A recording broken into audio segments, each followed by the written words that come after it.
दूसरा ये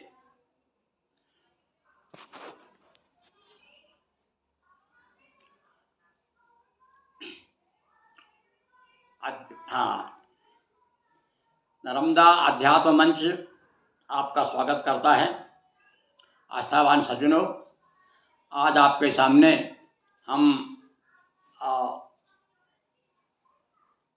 एक विशेष चर्चा करने आए हैं और विशेष चर्चा ये है, वो है पूर्णिमा की चर्चा। पूर्णिमा कौन सी पूर्णिमा? पूर्णिमा में भी सबसे विशेष पूर्णिमा मानी जाती है और कार्तिक की पूर्णिमा। ये कार्तिक की पूर्णिमा जो है, कार्तिक शुक्ल पक्ष की पूर्णिमा को कार्तिक पूर्णिमा कहते हैं, कार्तिक महीने के पूर्णिमा को। और इसे त्रिपुरी पूर्णिमा भी कहते हैं, देव पूर्णिमा भी कहते हैं। देव पूर्णिमा मतलब देव दिवाली के नाम से भी प्रसिद्ध है, क्योंकि दिवाली के बाद ही पड़ती है। तो रही सही जो हमारे अंदर एक उत्साह होता है देवताओं के पूजन का, जो कमी बेसी रह जाती है पूर्णिमा को पूरी होती है, तो इसलिए इसे देव पूर्णिमा भी कहते हैं। इस दिन जो है विशेष रूप से इसका महत्व बढ़ जाता है, क्योंकि भगवान विष्णु का पहला अवतार मत्स्य अवतार इसी दिन हुआ था। और दूसरी बात, त्रिपुरी, इसको त्रिपुरी पूर्णिमा भी कहते हैं। त्रिपुरी क्यों कहते हैं? क्योंकि इस दिन कहते हैं कि भगवान शिव जी ने त्रिपुरासुर का वध किया था और त्रिपुरारी कहलाए। इस आज की तिथि को त्रिपुरासुर का वध हुआ था, इसलिए उसकी खुशहाली में सब लोगों ने दीपदान किए थे, दीपक जलाए थे। तो इसलिए दीपदान का भी इसको बड़ा महत्व है। इस दिन जो है विशेष रूप से तीर्थों में स्नान करने का और दान करने का, दीपदान और अन्नदान, वस्त्रदान। क्योंकि भाई हमारे यहाँ तो कहा गया है कि एन केन विधि दीने दान करे कल्याण। किसी भी तरह से आपके हाथ से दान दिया जाना चाहिए, और दान दिया हुआ कभी दूर नहीं जाता। देखो, एक कवि ने बहुत कितनी अच्छी बात बताई है, देखो मैं आपको बताता हूँ। वो कहते हैं कि ऋतु बसंत जाचक भयो, हरस दियो द्रुमपात, ताते नव पल्लव भयो, दियो दूर नहीं जात। ऋतु बसंत ने याचक बन करके पत्ते मांगे, तो पेड़ों ने सारे पत्ते दे दिए। और फिर से जो आप देखते हैं पत्ते झड़ जाते हैं ना पतझड़ के बाद, तो एकदम कोपल आना शुरू हो जाता। क्यों आ जाती है? तो कहते, कभी कह रहा है दिया दूर नहीं जात, क्योंकि उसने सारे पत्ते दान कर दिए।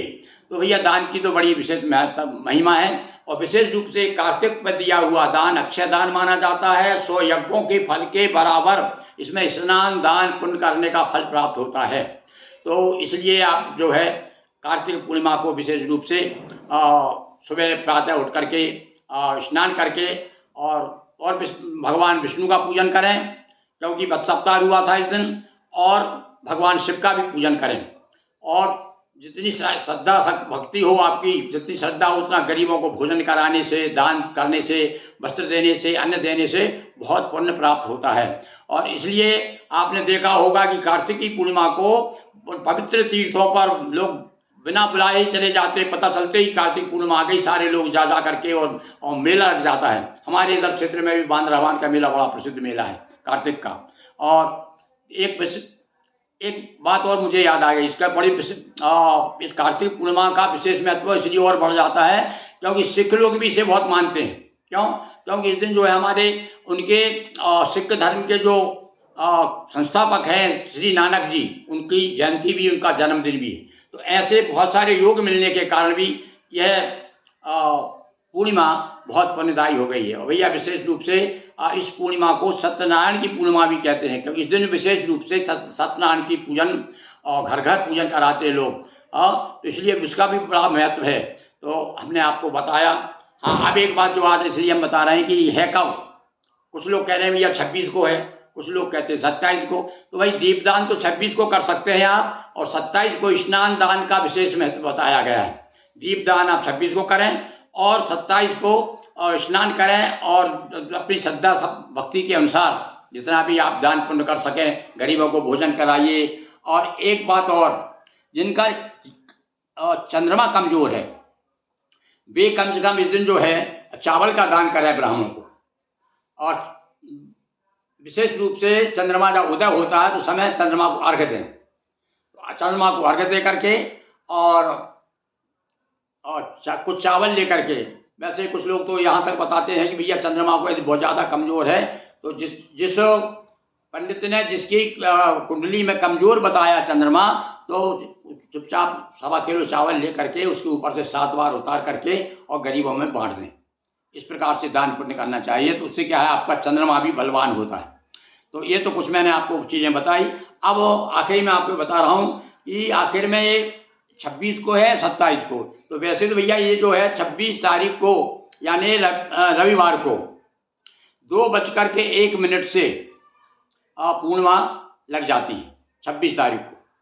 अब उदया तिथि पड़ेगी 27 को, तो इसलिए विशेष महत्व उसका उदया तिथि का है, तो 27 को विशेष रूप से लोग मानेंगे। तो ये कब 2:51 से रविवार के दिन के 2:51 से लग जाएगी। 2:51 मतलब लगभग 3 बजे से मान लीजिए कि 26 तारीख को 3 बजे से पूर्णिमा है और 27 तारीख को 2:01 तक रहेगी।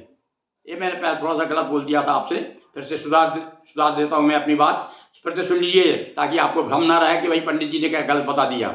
रविवार दिन के 2:51 से पूर्णिमा लग जाएगी 26 तारीख को रविवार को, और वह 27 तारीख सोमवार को 2:01 तक पूर्णिमा रहेगी। तो इस प्रकार से आज हमने आपको पूर्णिमा के बारे में बताया, उसकी महिमा बताई और दान पुण्य के बारे में बताया। आप निश्चित रूप से इसके लाभान्वित होंगे। भगवान विष्णु की पूजन करिए, भगवान शिव को स्मरण करिए, तो निश्चित आपको जो है पुण्य प्राप्त होगा, आपके पाप कटेंगे और जीवन सुख समृद्ध की ओर जाएगा। बहुत बहुत धन्यवाद। और देखें आप कितने लोग देखते हैं। आप कृपा करके मेरे इसको चैनल को सब्सक्राइब करते जाइएगा, फॉलो करिए, शेयर करिए, अपनी जो और कुछ जानना चाहते हैं वो बताइए, तो मैं अपनी बुद्धि के अनुसार आपको बताने की कोशिश करूँगा। तो लीजिए, आज अपने बात हुई कार्तिक की पूर्णिमा की। इसके पहले भी हमने एकादशी उठनी देव उठनी 11 और के बारे में भी बताया है, वो भी आप देखेंगे तो आपको जानकारी होगी भाई देवउठनी 11वीं क्यों मनाए। मैंने बताया ना, ये कार्तिक का महीना जो पूरा व्रतों का महीना है। 5 दिन तो हमने मनाए दीपावली, उसके बाद में फिर देवउठनी 11 आ गई, फिर इसके बाद में पूर्णिमा आ गई। इस प्रकार से पूरा कार्तिक का महीना हमारे लिए बहुत ही पुण्य देने वाला महीना है। बहुत बहुत धन्यवाद।